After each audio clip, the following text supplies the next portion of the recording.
You can listen to The Professional Left wherever you get your podcasts, on Netroots Radio, or at our website, proleftpod.com, where you can also contribute to this podcast.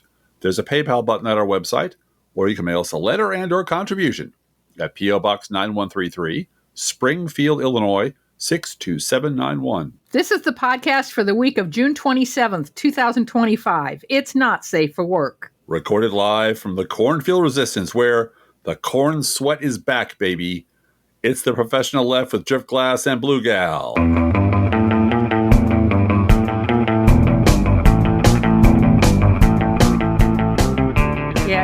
We're finally getting a little bit of a break in the weather. I think the thunderstorms are going to come and the sirens will go on. Yeah. And we'll be 10 degrees cooler tomorrow with more rain. Rain all week next week, I think. So, and if you want to know more about corn sweat, we did something 2 years ago about it. It's a real thing. Okay. It's a real thing. Where the corn allows more moisture to go in the air. Yes. Than was already there. A lot. So you're just steamy hot. Yeah. It requires a lot of water to water an acre of corn. We're surrounded by corn. It sweats it out, especially in the high heat, and we're having high heat. So the air tastes like popcorn, and it's 100 degrees. It really does. But not good movie popcorn. No. So anyway, this was going to be a special episode. Today we had plans. We had tried yesterday and today to record with Charlie Pierce. And we did record with Charlie Pierce today. Yes, we did. And it was a lovely conversation. And then we ended our conversation, and I had, all through the conversation, I had an inkling. His audio doesn't look right.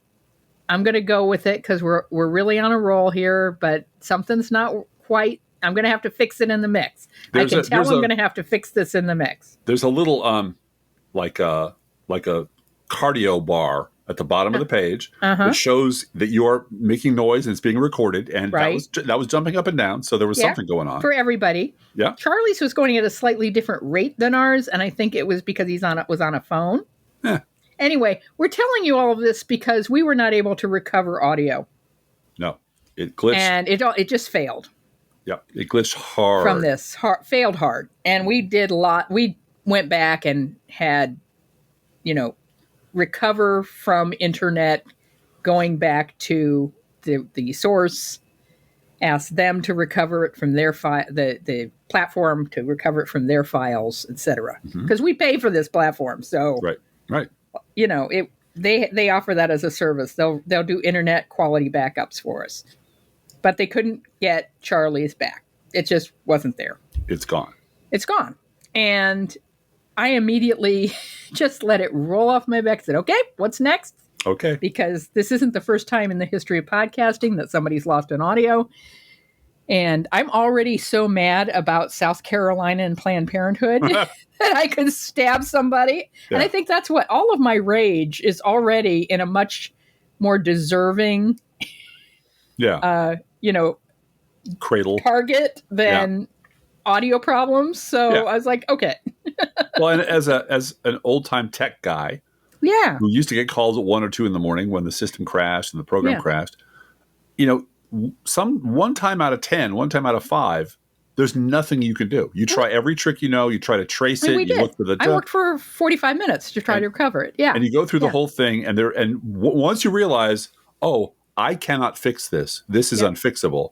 Which is kind of a metaphor for the country right now, if you'll pardon me saying so. Then you sort of tie off the loose ends and move on to the next thing, because there's always something else to do. What is Plan B? And that's what you have to do. So the title of this episode was going to be Charlie Pierce, but now it's entitled "Stuff Breaks, You Deal with It and Carry On." You carry on, and that's what you do. I'm grateful that Drift Glass is my partner in this because he understands it. 100%. He takes me back to the time I was IT help desk. Oh, yeah. 1998 to 2000, I was IT help desk when everybody's switching over to Windows. Yep. And we had a woman who, she'd turn on her computer and turn on her email, and it would just sit there and would never boot up. It just wouldn't boot up, ever. Mm-hmm. And she called the help desk every day. It won't boot up. It won't boot up. And we were like, okay, we need to give her a new machine. We need to give her a new this. We need to fix this. It was just her. It turned out she had not moved an email from her inbox. Yeah. In 4 years. Oh, back when they were stored locally. Yep. Yeah. And the head of IT had to go to her and her manager and say, we are deleting all of her emails that are older than 2 weeks on Friday. And she just about had a heart attack. She was like, you can't do that. I need those. Watch me. Yeah, Watch exactly. me. It was watch me. Yeah.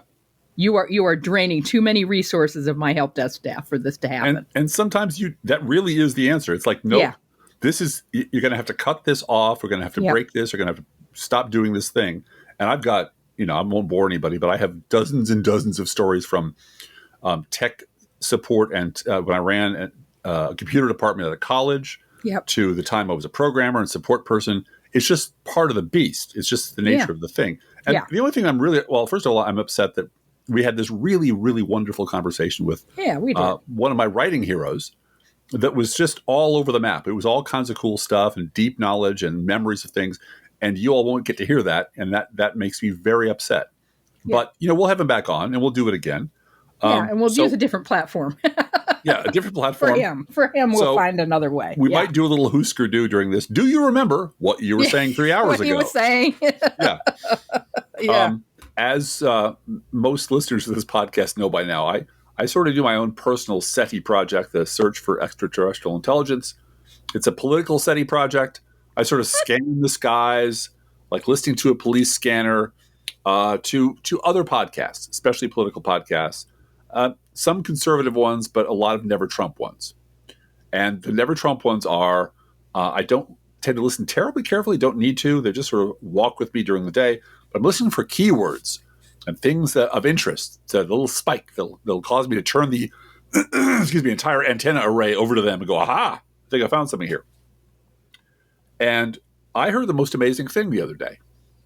The most singular, might even be singular. He ran into the bedroom and said, "You have to hear what was said." Like I'd found a puppy outside. Yeah, a puppy, a unicorn puppy outside, going, "This has never been seen before by the eyes of men. Look, honey, look." Yeah. It was the Bulwark podcast. It was Mr. Tim. Let me just back up a little bit. As you probably know, the Bulwark podcast is now just fully a subsidiary of MSNBC. Right. They're just on all the time. And they get staggering amount of free promotion from MSNBC and vice versa. And I just imagine in my cold little heart what life would have been like if MSNBC had ever shown that much love and attention and lavished those kind of resources on, liberal podcasts, liberal bloggers, people like that. We can't be trusted to be on cable television, Driftglass. That's the problem. No. Well, as I said on Blue Sky just earlier today, Bluegal, the only people with the credibility to write about what ails the GOP are Never Trump conservatives. Also, the only people with the critical distance necessary to write about how awful the left are Never Trump conservatives. So they've got the whole market cornered. They got the whole world in their hands, honey. They got the whole world in their hands. So, but I had never heard this before. I never heard anyone say anything like this on legacy media, on anything like this, and it was amazing to me. And it was, I'll just read it. It was again Mr. Tim Miller and Ms. Nicole Wallace from MSNBC talking, and the subject was how alarmed should people be? What's the proper level of alarm? Now, don't tell me how I should be alarmed, but it was hair on fire, hysterical. Well, hysterical people made a lot of sense. And Nicole Wallace actually said this, quote, "This is why when people trash the left, like the left's been right about most things when it comes to Trump," unquote. And the inflection she had was very similar to what you have asked people to say. Yes. Which is the left's been right. Left's been right.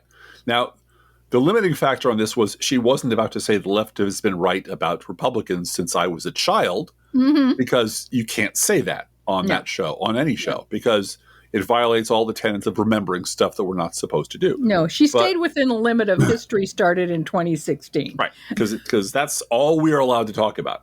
Because then suddenly people start losing their jobs because they were wrong about everything. Yeah. But I had never heard anyone in that circle say anything like that. And I waited for it. It's almost like a comedy beat later. Tim Miller said, "Okay, moving on." And he changed the subject. Trump's incompetence really is his weak point. Let's move on to your book, Nicole. And it was like, we're not going to talk about the left being anything other than a straw man for us to punch and blame, and so forth. So, and that's what they do. But it's that little glimmer of light that comes through a dark sky, like, oh my God, there is a sun. The sun does exist beyond the clouds. Mm-hmm. As dark as the dome over the world is, somebody actually is willing to acknowledge that there were other people. Being right about Trump for her does not mean being right about Republican voters. Oh God, no. So, well, let's talk about that. Yeah, because I've had really an epiphany about Republican voters, or at least a change of heart about Republican voters in the past, only about the past 3 weeks. And just to be clear, it's because I stay up late at night and whisper in your ear. Yeah. When you're asleep. Yeah, well, maybe you do. I wouldn't know. But the thing that has changed in my thinking, I used to think that Republican voters were brainwashed. Right. And they're brainwashed by Fox and Newsmax and right-wing radio and podcasts. And they're lied to 24/7, and the lies feel good. And so therefore, Republican voters are acclimated to believe everything they hear because it's pleasant for them. And that's been my opinion all along, that they're being lied to. And they are. And yes, they are being lied to. That is a true fact. Mm-hmm. What has changed in my estimation of Republican voters in the past few weeks is that they too are liars. Yes. And they lie all the time. And it's not just repeating the lie. Because you and I have always believed and talked about centrists and independents. I'm an independent. Right. That's just the lie on its face. Right. There are no centrists. There are no independents. If someone says they're an independent, it's because they want to get laid or they don't want to be laughed at. Right. And they don't want to make a commitment to the Republican Party or to white supremacy out loud. Well, or maybe even in their own psyche. Yeah, it makes you sound smarter and more thoughtful because I'm weighing issues all the time because I'm just an independent. I don't let political parties think for me. Right. Even though you voted Republican your whole life, since Gerald Ford, right? Right. Exactly. All right. So we've known that about independent voters, centrist voters. But Republican voters, it has really dawned on me, and I think it's because I was watching a YouTube where, and you and I thought it was that podcaster who used to be an Illinois congressman. Kinzinger? No, the white-haired guy. Oh, Joe Walsh? Joe Walsh. We thought it was Joe Walsh, but I don't think it was. It was someone else interviewing voters around a table in a restaurant. And one of the guys said, nobody voted for Trump over egg prices. They were not going to vote for a black woman married to a Jewish man. Right. Right. And when they tell you it's the economy, or they thought that Trump was a businessman, all that was a lie. And this was just this average Joe at a restaurant saying, no, they're just lying to you. Yeah. They lie to pollsters all the time. And I went, it was like, oh my gosh, you're right. Yeah. Yeah. And you and I have seen that before. Yes, those young guys saying, I really need to do more research on Kamala Harris so that I can decide. I'm still undecided. Right. I'm an undecided voter. And I can't make a commitment to either side at this point. Well, they're just really enjoying being on TV. Right. And being smart, being wise, Yeah. And this is the same guy who will say, I just saw the new Wes Anderson movie. I don't want to be alone tonight because I have so many thoughts. and saying the nice woman going, can I comfort you? Because I don't even know what tomorrow will bring. What's reality anyway? Yeah, I have to go to my room and think about this. Give it a long hard thought. We loved the new Wes Anderson movie. But we love Wes Anderson movies. You should know that about us. They're what the inside of our brains look like. Mine's not that organized. Fussy. Well, it's what we imagine we would look like if our best selves were a Wes Anderson movie. Fussy, clever, quirky, Yeah. and Very clever. and tidy. And Very, tidy. very And you tidy. know exactly where each character stands in the moral universe. Yes, you do. Never any doubt. Never any Never doubt. But Yeah, I finally realized that no, Republican voters are liars. Yeah. And they lie to themselves and they lie to each other and they tell comforting lies and they tell vicious lies. And it is in part because they believe that helps them win, because it has helped them win. It has. It really has. So your prescription to Democrats of just lie may be the right one. I don't know. I don't think that. And I'm sorry, I can't. Is it Zohan, the guy who just Zoran, won in New York? Zoran. Yeah. Zoran Mamdani. I don't think he's lying. No. Zoran Mamdani. Yes. Yep. Zoran Mamdani. There we go. Mm-hmm. I don't think he's lying when he says he wants, free public transportation and a rent freeze. And no, I think that's what he aspires to. That's what he really wants. That's the policies that he wants. Yes. Well, and I gave my bit of Chicago political advice on the broadcast about 2 hours ago. And it's been a long day. I really enjoy the company, and those are funny, wonderful people, and they're good people to be with in the lifeboat that we're all in. But I gave them I don't want to forget the idea that Democratic consultants, centrists, and never Trumpers are selling each other a bill of goods. Right. That somehow 25 to 30% or so of the Republican Party really are nuts and crazy, but the rest of them are just like misguided or bamboozled or folly or no.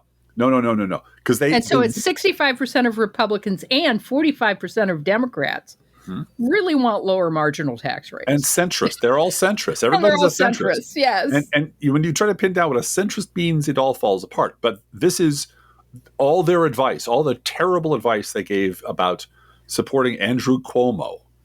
It was all centrist bullshit nonsense. Yeah. But the voters of New York City saw right through that. Yes, they did. They sure as hell did. This was not a narrow win. No. He won by 6 points. And he was wildly outspent by Cuomo, who had rich people writing big checks because they couldn't stand the idea that a young person of color who says, I am a democratic socialist, Muslim socialist, was walking around talking about... what he did during the debates? I want to make this really clear. Tell it, baby. This is Israel-Palestine. I know we don't talk about this much. Mm-hmm. But he was attacked during a debate by one of his, less popular and less well-known opponents about, you said this about Israel, and you said you don't support Israel, you won't go to Israel, you don't blah, blah, blah, blah, blah, blah, blah. And attacking him as a Muslim, which the right has absolutely lost their minds over a Muslim being nominated to be mayor of New York. Including David Frum, apparently. David Frum lost his goddamn mind. Right. And Charlie Pierce in our conversation said this is just one of the most despicable things he's seen. Yeah. Newsmax, Finnerty, who is, the poor man's Hannity. Right. His show is even named Finnerty. Rob Finnerty said on his show this week, 24 years ago, New York City was destroyed on 9/11 by Muslims. And now New York City is electing a Muslim as mayor. To finish Is this progress? Or what am I missing here? Yeah. Well, and this graphic that's Charlie Kirk and Marjorie Taylor Greene of the Statue of Liberty replaced by a woman in a burqa. Covered in a burqa. Statue of Liberty covered in a burqa, and, getting back to the debate, because I want to make sure I say this. So he was attacked for being a Muslim, and he was attacked for being anti-Israel. Right. Because he criticized Israel's behavior in Gaza. Okay, that's what happened. And the way that Zoran Mamdani answered that attack, and first of all, he went through the moderator, which is what you do in a debate. And he told the moderator, thank you for giving me an opportunity to respond. Mm-hmm. So he was gathering his thoughts while he's doing that. That is just good debate. I saw that and I was just like, oh, he's very smart. Yes, he is. And what did he do? He quoted Israelis. He knew what the Israeli left was saying about Gaza, about two-state solution, Netanyahu. about Palestine. This was not Netanyahu. This was people against Netanyahu in Israel. People were saying about that. What people were saying about him. Yeah. Yeah. And how we are all human beings, regardless of race. That includes Israel. That includes Palestinians. That includes we are all humanity, etc. And then he went very calmly into saying, and I need to address the fact that the previous speaker's comment reduced me to being an animal. Mm-hmm. And I hope that we can be better than that and rise above that kind of rhetoric. He made him small. Flattened this machine, this outrage machine. He didn't start screaming at Bibi Netanyahu. He didn't. No. But he spoke through, he quoted citizens of Israel, which we never hear those voices in the American media. No, we do not. This is my whole argument. We never hear from Israelis who want a two-state solution, who want peace, who believe Palestinians should have rights. We never hear from those people within Israel in the Western media. And we never hear anyone in the American pro-Israel camp, but particularly the right-wing pro-Israel camp, say Israel, the region and the country and the citizens deserve way better than Bibi Netanyahu. That's exactly right. Exactly right. He's corrupt. Every action he takes is to stay in power. Very much like Trump. Mm-hmm. So you don't have to go anti-Israel to want peace. No. Quite the contrary. Anyway, well, I was very impressed with how he handled himself, how smart he was in terms of managing the moment in that debate. People are comparing him to Barack Obama in that respect, that he just kind of he's very centered. I used more proper language on the broadcast today, but of course, some reactions from there are a group of consultants and pundits who are trying to sell the Democratic Party on becoming centrist. Got to be centrist. Oh yeah, mythical centrist. And I like using a dowsing rod to look for water in an apartment building. You know, just there's nothing there. There's no there to get. But and that's because they'd have to otherwise admit the Republican Party is lost, is dead from the neck up. And the people who are uninvolved or uninterested or aren't paying attention are not centrist. They're stupid. They're dumb. They're lazy. And they can't bring themselves to say that. I don't know who said this.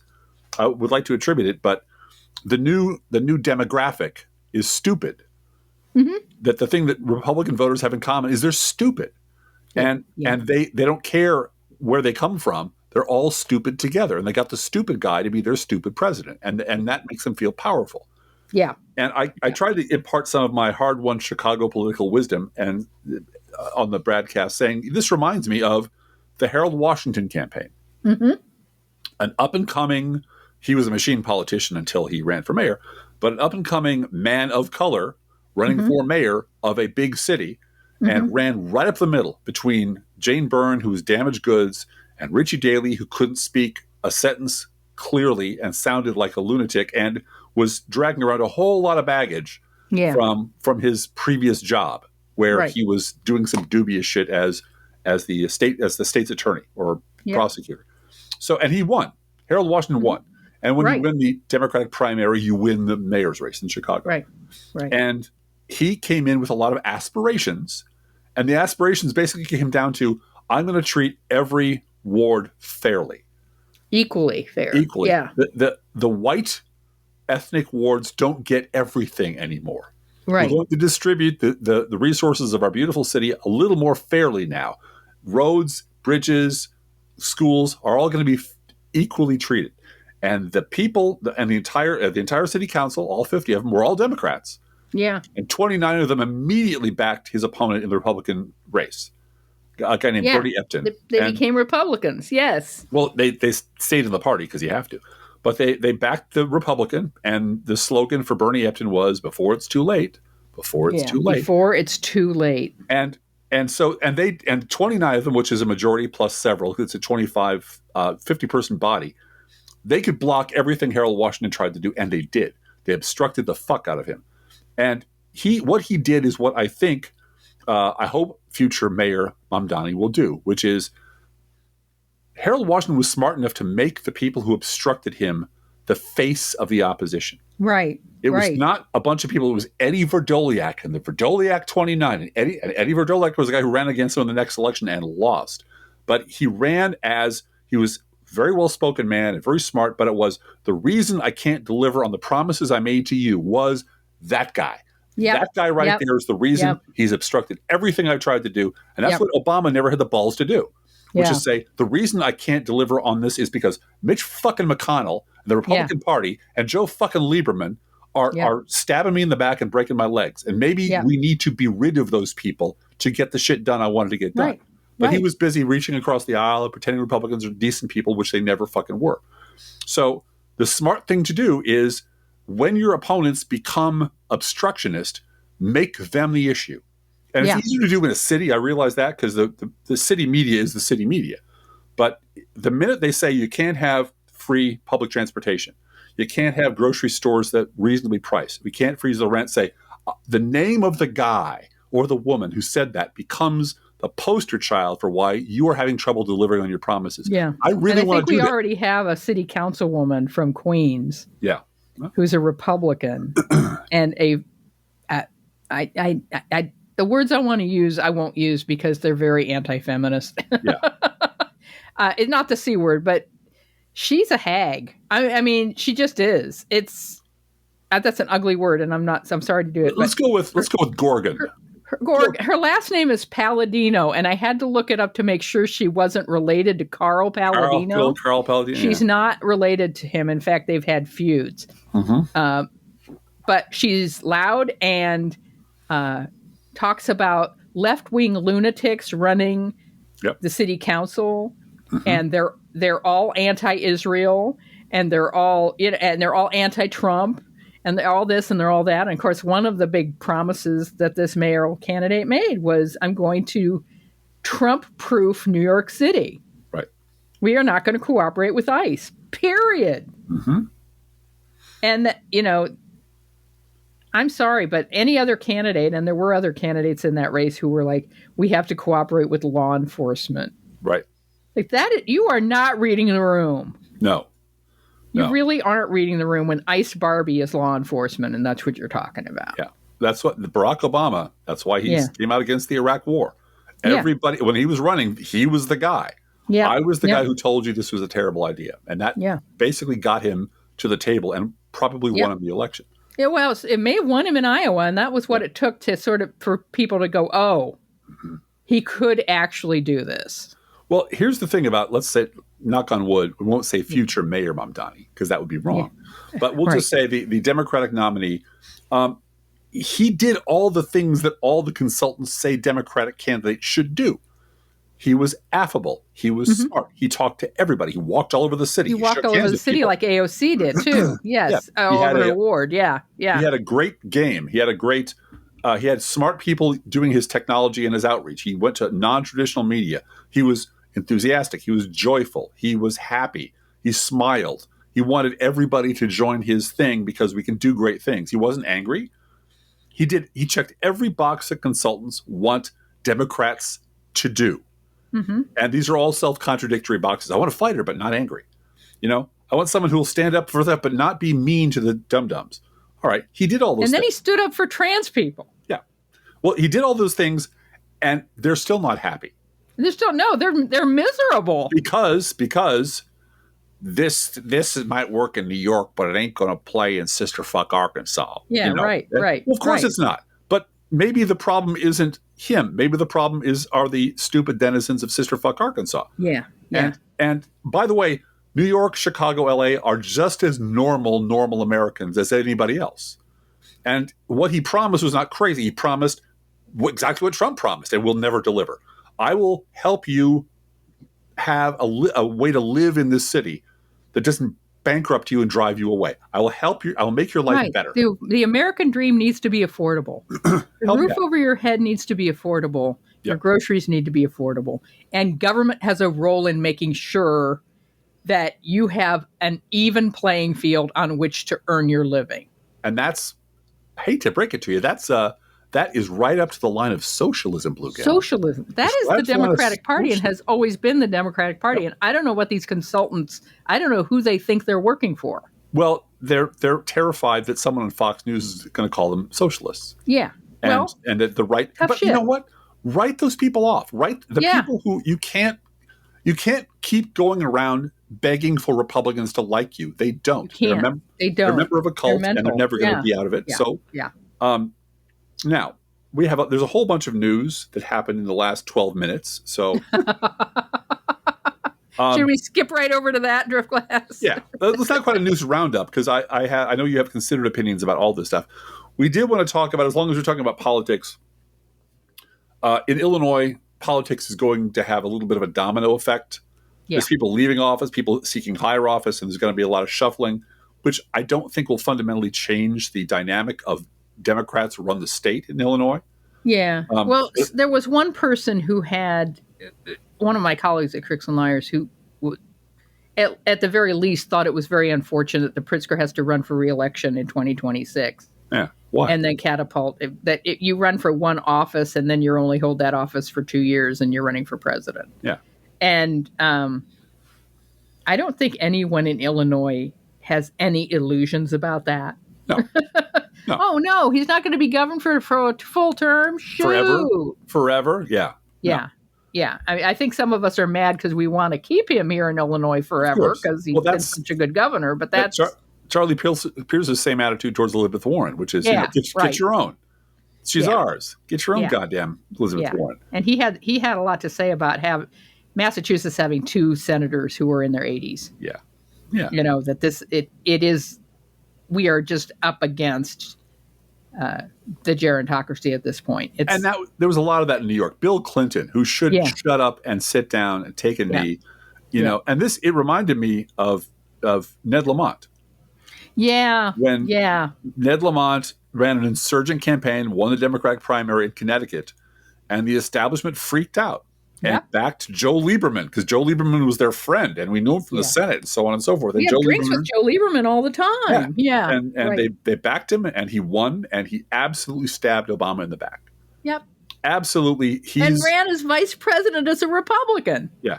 It just, I cannot. Well, and this just does happen. You know, this does happen. Yeah. It happens in a jagged kind of way. There's never a clean break, but the older generation always hangs on too long. Yeah. Doesn't know when to look for the exits. Thinks that they're indispensable, and hangs around long enough to become an albatross around the neck of the next generation. Right. And what you are seeing across the board is a whole bunch of different kinds of people who are young, trying a whole bunch of different things to get into power to do the things they want to do. And it's happening on the right too, but we're seeing it with our kids. Oh yeah. I mean, our kids are not patient about this. No, they're not. Waited long enough. And I mentioned at dinner, we had the 2 younger children came to dinner last night for birthdays because middle child's birthday is next month and so's mine, but they're both going to be working. They have summer jobs. So, so that was the night that both of them could come to dinner. I said, if I was president, we'd immediately lower the Medicare age to 55. Yeah. And what did middle child say? And middle child's like, we'll do what now? Sorry. Medicare and I'm for all. There thinking, but that's going to lower the cost for everybody. And that's something we might be able to get through the Senate and that the Supreme Court might not. I was just like, let's. And I really was parsing this out. Like, how can we cover the most people with the Senate we have, with this, with the Medicare for all, Mom? What's wrong with you? Oh, that's right. That's right. And she's right. That's And the she's spirit. right. That's the spirit you need to carry into every fight. Not Yeah. what minimally can I give up to get Yeah. some of what I want. Right. Walk right. into the fight saying, here's everything I want, and I'm going to try as hard as I can to get every bit of it. Yep. And yep. say that out loud. Yep. Say it out loud so that people can hear you. Yep. I think that's... It's not this or best offer. It's, no, this is what I want. Yes, Well, right. And, Dick Durbin's retiring. Our senator's retiring. Yep. And so a couple of members of Congress, there's Representative Robin Kelly of Madison, which I used to live in Madison many, many years ago. I can tell you just what the train station looks like in Madison from memory. And it's Matchison with a T. Well, right. Unless you live there, it's Matson. Oh, okay. It might as well be a T, Madison. Yeah. So, just don't even get me started on how we pronounce things in Illinois. You can go from Versailles to Marseilles in over 20 minutes, And Raja Krishnamurthy from Schaumburg are both declaring to run for the seat, as is the Lieutenant Governor, Julia Stratton, who's been a very good Lieutenant Governor. She has been, and I got an email from her today asking for $3. Yeah. I have not gotten any emails from any of the other candidates yet. You will, honey. I'm on her list. I'm on the Pritzker list for sure. Aren't we all? And as I said to Charlie Pierce in the Lost Archive, there are two kingmakers. Yeah, in Illinois politics, and one of them is Pritzker, and the other is Senator Durbin. Mm-hmm. And they aren't not always on the same page. No. But Durbin has said he's not going to endorse a candidate in the primary. Right. I'm not sure that means that his war chest isn't going to be available in a primary. Yeah. We'll have to wait and see. Well, and you might remember that I believe it's correct that the two times that Betsy Dirksen Londegren ran for Congress, Dick Durbin basically relocated his office to Springfield. She was a Durbin choice. Yeah. Yes. Very much so. And it didn't matter. She lost. She lost anyway. Narrowly once, and then by more the next time. And then we had redistricting. Yeah. And now we have Nikki Baczynski, who's a good backbench Democrat. A Durbin choice. Yeah. So there are two kingmakers currently in Illinois, and they will settle up. We're going to get somebody. There'll be a Democrat, I'm sure of that. And of course, Jan Schakowsky is retiring. Yeah. It's not going to be a white person either. No. I think we're pretty clear on that. But there's a lot of shuffling going on. Yeah. But the fundamental equations of Illinois politics probably aren't going to change that much in the next couple of years. I do know that the House, the whip in the House, the Republican whip in the House. Yes, there are Republicans. I don't know who she is. She's up for re-election, but they're all running on. She's running on opposing Pritzker. Oh, yeah. Pritzker's trying to do. She's against it's a bumper sticker. Yeah, Pritzker sucks. He sucks. He's awfully sucks. Yeah. And her campaign slogan is, what is it? Faith, family, and fiscal responsibility, which is like so fucking 1988. When Pritzker has balanced the budget and solved the pension crisis and has a $1 billion rainy day fund in Illinois. Yeah. She wants to run on fiscal responsibility because he's spending money on education and infrastructure. Yeah, he is. And this budget this year was a tough one. Visibly spending money. Yeah. Yes. But this budget this year was a tough one. And there are tough budgets down the road. But it is ludicrous to run against a person who has done so much for bringing business to Illinois, opening factories with the help of Joe Biden. Oh, yeah. That's another thing that came up during one of the last 17 podcasts we were on or whatever, which was the Biden administration really did deliver for voters in a big way. And it did on manufacturing jobs in particular. A whole bunch of just all kinds of things. And there's a long list of accomplishments that didn't budge anything. He also imported all of those Iranian sleeper cells. Well, that's true. There is that.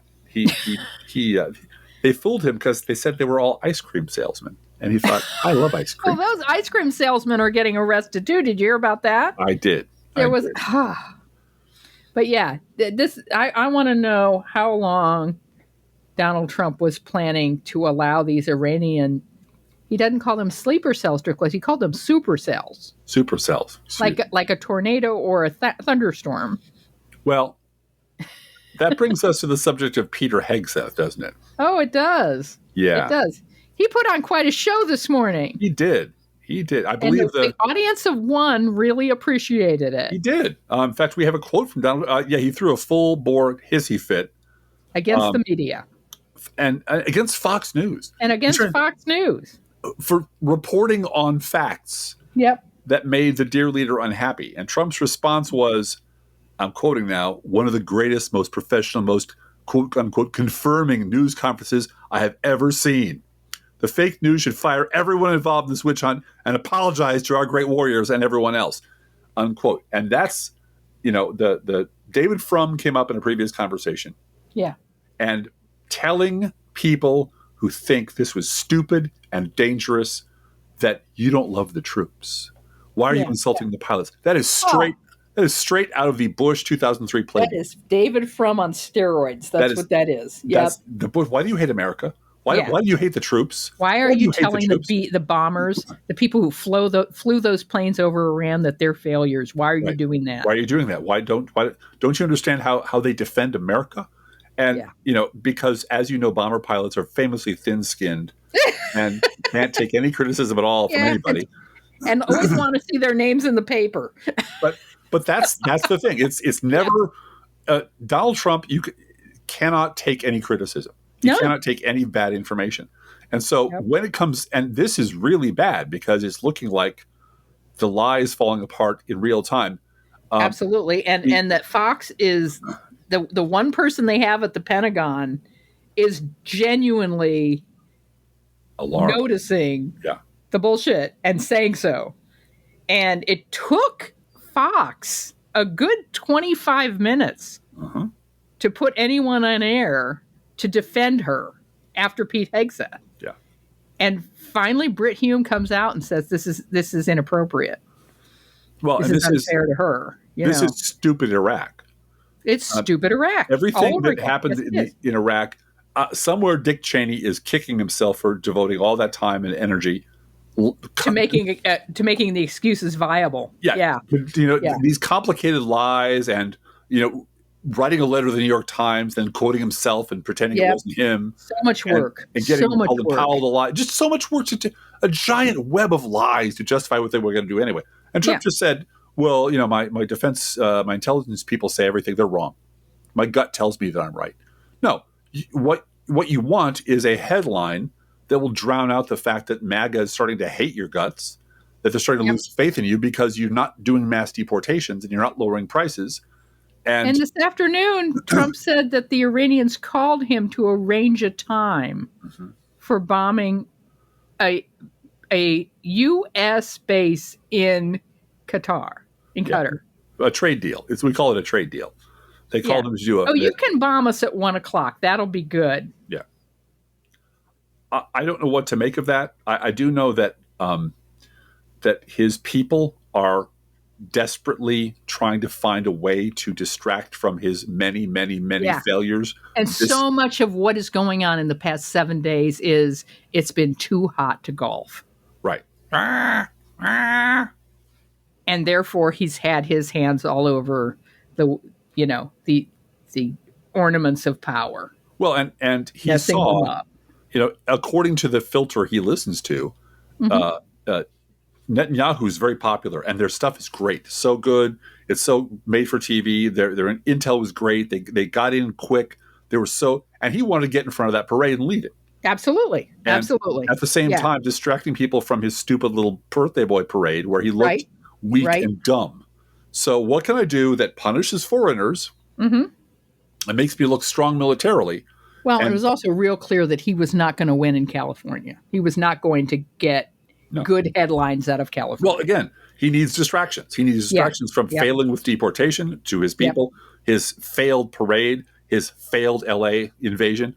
He is just a string of dumb old man failures. Yeah. And the other thing he did today is said that he's going to replace Fed Chairman Powell with a MAGA loyalist, and the dollar crashed. Yeah.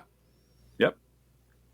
And I don't know how to tell MAGA how bad that is. Well, don't tell them. Let them find out when they go grocery shopping. Yeah. Now, I know they'll find a liberal to blame. It'll be Obama's fault or someone else's fault. But one person, Bluegal. It'll be Joe Biden's super cells. One person who hasn't lost faith with the cheerleader is Carrie Lake. Carrie Lake. When when I go in for my annual performance review drift class, I just bring a picture of you I know. and You the just cats. wave it around. Oh, you're doing great. You're doing great. Holding up a picture of Donald Trump when she's asked about what her job is, what she's Right. supposed to be doing, and is she doing it, and how is it going? Right. Well, Donald Trump is in this picture right here. And she holds up this picture like she's warding off a vampire. Yeah.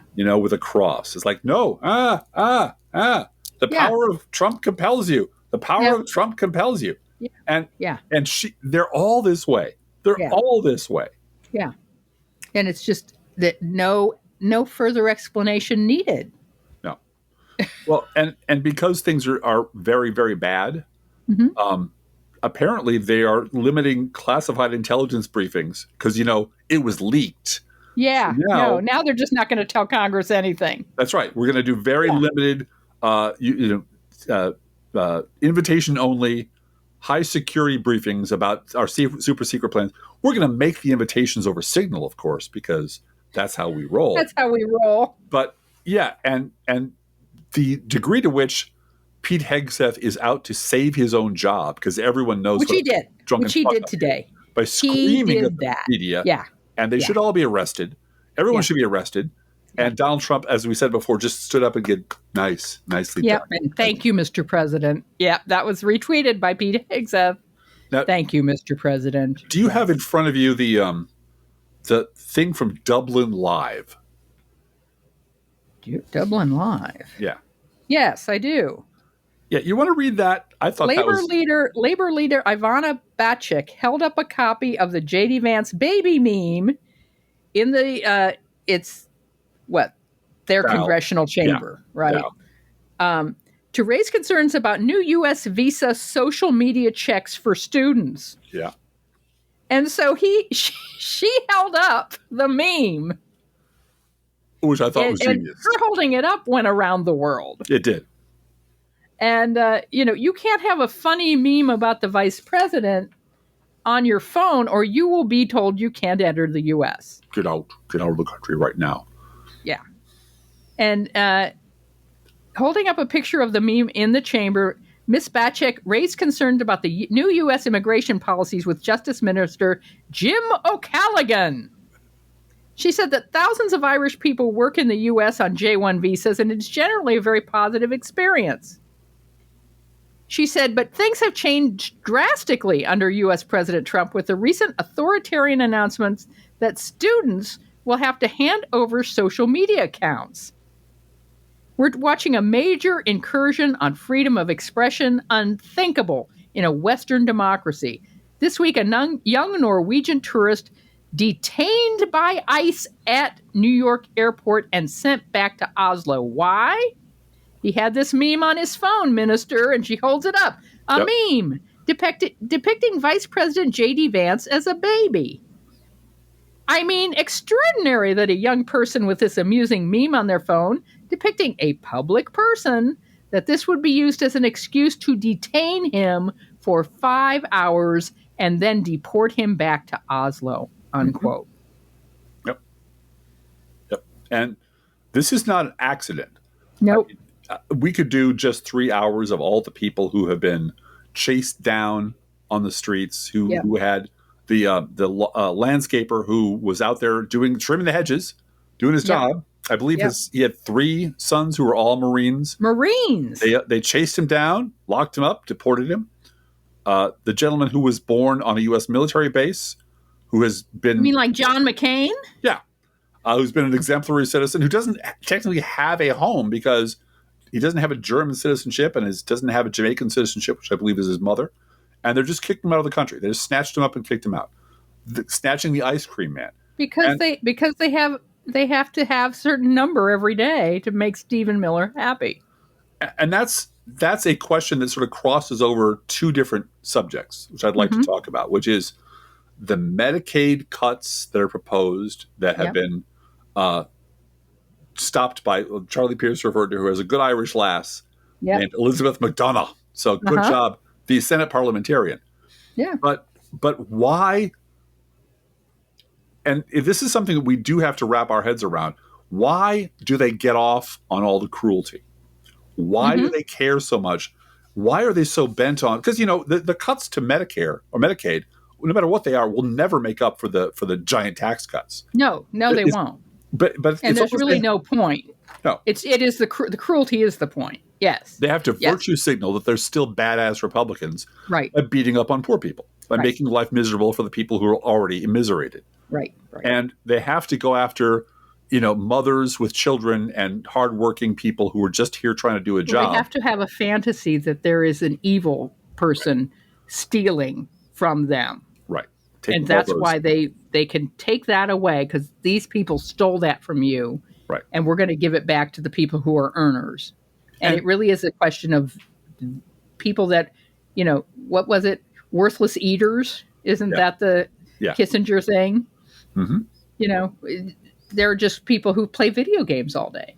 Yeah. If I was a Democratic consultant, I'd be telling Democrats to go out and say, look, I'm standing up for people who play video games in their spare time, because video games are expensive and you have to work a number of hours just to be able to earn enough to buy a video game. You just want to have a little downtime, a little me time. That's all you want, is a little downtime to relax. And they want to take that away.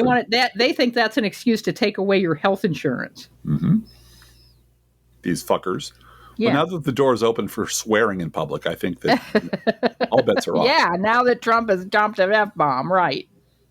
But that's something we had a little debate about that on the broadcast, which is, when we have these cases of obvious, wildly excessive authoritarian cruelty. Oh, and a genius idea. I will pass this along to anyone who's listening, because I thought it was a great idea. Next time you're at an immigration protest or ICE is in the neighborhood, and people who might be undocumented, advise them to dress like ICE agents.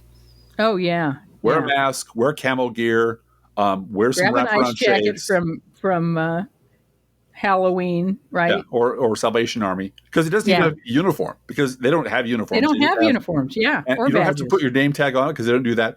And you will blend in with them. They will never know who you are, because you're all dressed the same cosplay ninja way. So passing that along to you. But is cruelty the point for the Republican base? And I'm kind of torn, because part of it is when you tell them that Shirley at the diner that you all know is being deported, they'll go, whoa, wait a minute, that's Shirley. You're talking about Shirley? I know Shirley.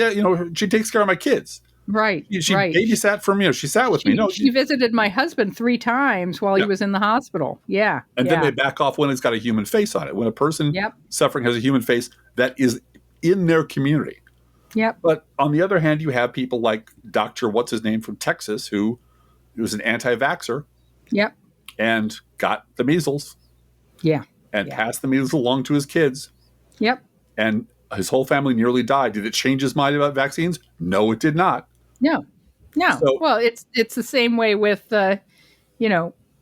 using Republican logic. We should be deporting all Baptist ministers because 2 of them were pedophiles. Right. Or more. Yeah. By the way, there's going to be a post at Crooks and Liars tomorrow, Friday, showing a significant uptick in poll numbers of people who want a pathway to citizenship. Yeah. A 9% jump. Because we're finally having that conversation. And it's getting out there of these folks are going to their immigration hearings, and it's years of waitlisting. And it's the law is wrong. The law is backed up. And it's very unfair to the people who are trying to work and trying to make a living and trying to have a good life in the United States and do so legally. Yeah. There are too many barriers for them. And a pathway to citizenship that is fair to law-abiding immigrants is jumped 9 points since December. Wait a minute. Are you talking about comprehensive immigration reform, honey? I'm talking the way the question was posed to the respondents was a path to legal status. Yeah. Yeah. So Absolutely. Yeah, path to legal status. That's the way that pollster's putting it. Well, and I think we have. I'm sorry. I think we have to go and call out the lie. The Maria Bartiromo lie, which is, we need to say if your family came here before 1924, or if you're white before 1939, you're an open border baby. Right, you were. And your whole family's open border babies. They're all anchor babies and grandbabies. You guys got here easy because no one was trying to stop you from getting in. And now we've decided that America's full. And we're going to lock the doors. And we're going to throw everybody out. And it's not fair. These people want what your great-grandparents wanted. And we'll build America the way your great-grandparents and their descendants did. And if your answer to that is, yeah, but they're brown, then you're just a fucking racist. Well, I think we've already reached that conclusion in several different directions. We've got to wrap this up, Driftglass. Okay. Is there anything else we have to talk about? I do want to mention one personal privilege, because I did ask. We had Charlie Pierce on the blower, as we say in the business, and my nephew Eamon was named the editor of the Miami Valley Today, which is a semi-weekly published Wednesdays and Sundays in Troy, Ohio. And he's been living in Dayton for the last decade. He knows the area really well. He's a wonderful young man.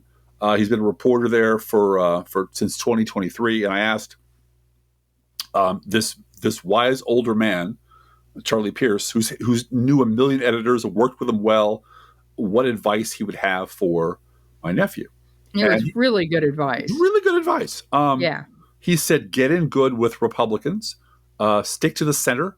No, he didn't. No, he didn't. He said, no, he didn't. But he said, well, first thing he asked was, how old is your nephew? Yeah. And you told him he's late 30s, early 40s. He said, he must have stepped over some older guys to get that editorial job. Probably did. So you've got to give those older guys a reason to work for you. That's right. Earn their loyalty. And his second piece of advice was... So smart. College newspapers. Shop. Every college newspaper in Ohio has gifted writers who need a byline. Right. Shop them. And you should be building a team. Exactly. And both with all of the staff that you already have, and some of them you may have stepped over, and with young up-and-comers who are in journalism in colleges, not just in your community, but all across your state. That's right. Read all of them. Find the good writers. Offer them a byline in your paper. Yeah. And they will become loyal. And then Charlie went down a couple of editors that he followed from paper to paper to paper. From magazine to newspaper to this, to that, and the other. And he said there were 6 of us, right? Yeah. Who all went with this editor and became a team of talented people. Yes. Who worked well together. Yeah. And that is just gone from newspapers. I'm just really impressed that Charlie Pierce, who is a little older than us, just has this encyclopedic mind about he does. Who wrote for whom. Yeah. And who worked with Marty Baron. Yeah. And who did Marty Baron like and who didn't Marty Baron like? And what did they win their Pulitzers for? Yeah. Oh, he knew all of that. Yeah. God damn. I really am. I'm sorry. I feel like we're cheating you all, and we don't mean to. We are, because it was so good. But we'll have him back. We'll use a different platform, and we'll figure it out, and we'll make it work. It's your really smart uncle who knows a whole bunch of stuff and has great stories, sat around for an hour and just talked to you like you're not a child, like you're a grown-up who'd appreciate his stories. And it was just... He also told you no fair remembering stuff. He did. And he was wearing a T-shirt that basically said no fair remembering stuff. Not the same rewriting history. Yeah. And we just need a dozen more Charlie Pierces and we'll be fine. We really do. Shall we wrap this up? We need to wrap this up. Each week we post to our Patreon page and website an Internet Kitty sent in by you, the listeners. This week's Internet Kitty is Skippy. Skippy wants you to pay attention to him instead of Three Body Problem on the TV. Because he's going to sit right in front of the TV while you take his picture. You're not supposed to be watching TV. You're supposed to be paying attention to Skippy. All right? Very cute picture. And of course, Skippy Eats, freshly poured cat food, our fake sponsor. Whether you serve pet store perfection or dollar store dreck, your cat will block the view of your Apple TV sci-fi miniseries and demand that the food they eat is only freshly poured. Freshly poured, freshly poured. Oh, my Lord, it's freshly poured. And you can visit Skippy. Skippy's a beautiful cat. Skippy has is kind of tiger striped, and his legs are perfectly symmetrical. They are mirror images, the stripes.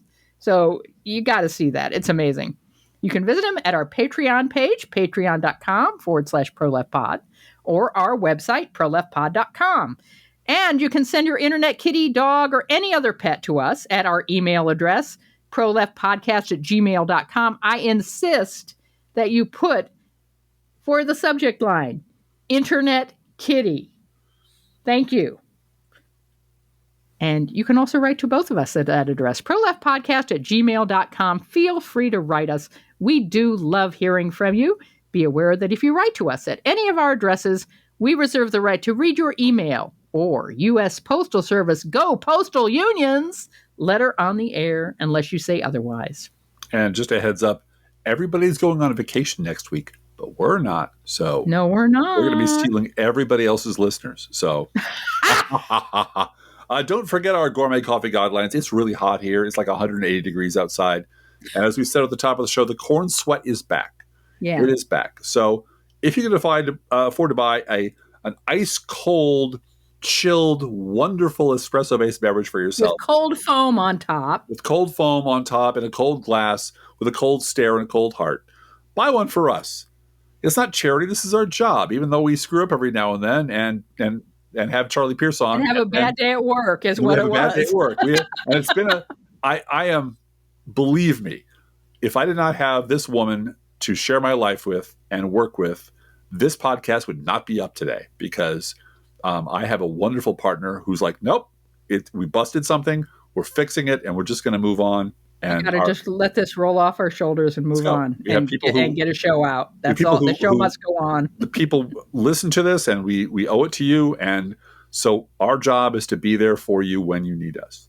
Yeah, the show must go on. What do we got to just do in a show? That's it. So if you can spare $5 a month, please do so at patreon.com/proleftpod. And of course, share this show on social media.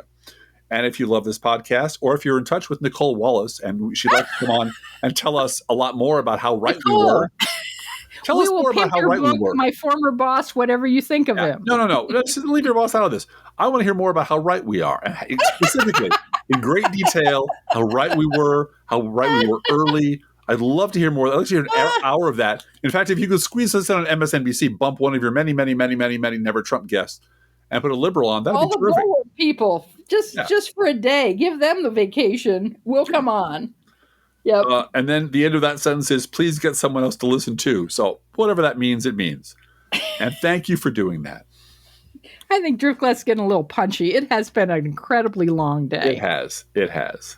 Yeah. This is your fourth podcast of the day? Well, we had Puzzle with Grumps today. At 8 a.m. we had a New York Times crossword puzzle in 22 minutes with my almost 90-year-old dad. And I had a mandatory board meeting / thingy I had to go to briefly this afternoon between podcasts. So the day was stacked already. Plus, and we recorded for an hour with Charlie Pierce and then lost the audio. Yeah. Then we tried to start recording this show, and middle child urgently needed to get ready and shower and do everything for a meeting she had. Right. And then, so we stopped, and then you had to go be on the broadcast. Well, and then the youngest child, I had to get out of their way because they had to get out of the driveway and help them get to their car. Oh, and you had to get out the outdoor extension cord. That's right. And it's 100. Did I mention it's 170 degrees outside? It's in the middle of everything.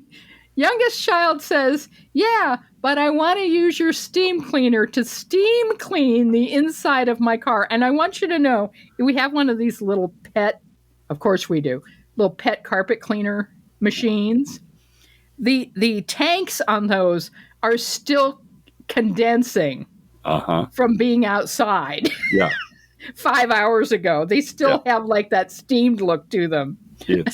It's a little warm here. So, but that was a priority for them this afternoon was, could Driftglass find an outdoor extension cord for me? And plug it in and reel it and get me started. Yeah, sure. Of course. And move the other car because I'm blocked. Yeah, I could do that. Oh, yeah. So yeah. It's now, I have a lovely family and all those are legitimate concerns. This is just to say it's been a very long day.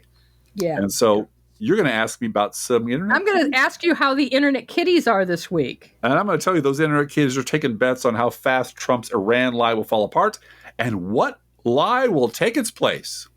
Wow. That's like scratch-off tickets around here. I know. We'll win at least $5 from that. $5. Invest okay. 12, get 5. Hey, there you go. I love you, darling. Love you. Bye-bye. Bye-bye, everybody. Let's think about living. Think about living. Let's think about loving. Think about loving. Let's think about the hooping and the hopping and the popping and the lovey-dovey. Let's forget about the wine and the crying, the shooting and the dying, and the fellow with a switchblade knife. Let's think about living. Let's think about life.